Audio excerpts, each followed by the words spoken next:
अमरावती शहरात अंमली पदार्थांविरोधात पोलिसांची मोठी कारवाई। झिरो टॉलरन्स पॉलिसी अंतर्गत गुन्हे शाखेचा मोठा ऍक्शन मोड। राजस्थान ते मुंबई आणि थेट अमरावतीपर्यंत चालणाऱ्या ड्रग्ज रॅकेटचा पर्दाफाश। लाखो रुपयांचा मुद्देमाल जप्त आणि अनेक आरोपी पोलिसांच्या जाळ्यात। पाहूया सविस्तर। अमरावती शहरात अंमली पदार्थांविरोधात पोलिसांनी मोठी मोहीम हाती घेतली आहे।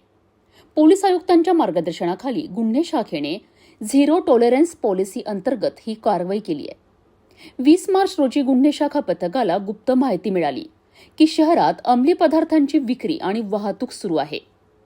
या माहितीच्या आधारे पोलिसांनी सापळा रचला आणि 2 आरोपींना ताब्यात घेतलंय। या आरोपींकडनं मोठ्या प्रमाणात गांजा जप्त करण्यात आलाय। या तपासादरम्यान धक्कादायक माहिती समोर आली आहे। हा संपूर्ण रॅकेट राजस्थान ते मुंबई आणि पुढे अमरावतीपर्यंत पसरलेला होता। मुख्य आरोपी राजस्थानमधून अंमली पदार्थ आणून अमरावतीत विक्री करीत असल्याचं उघड झालं आहे।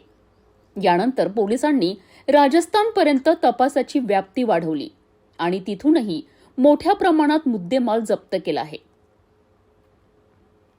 या संपूर्ण कारवाईत एकूण 1 किलो 220 ग्रॅम गांजा जप्त करण्यात आला असून त्याची किंमत सुमारे 3,38,000 रुपये असल्याची माहिती आहे।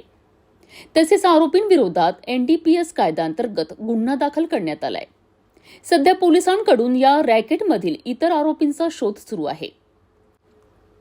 अमरावती पोलिसांची ही कारवाई अंमली पदार्थांविरोधातील मोठं पाऊल मानलं जात आहे।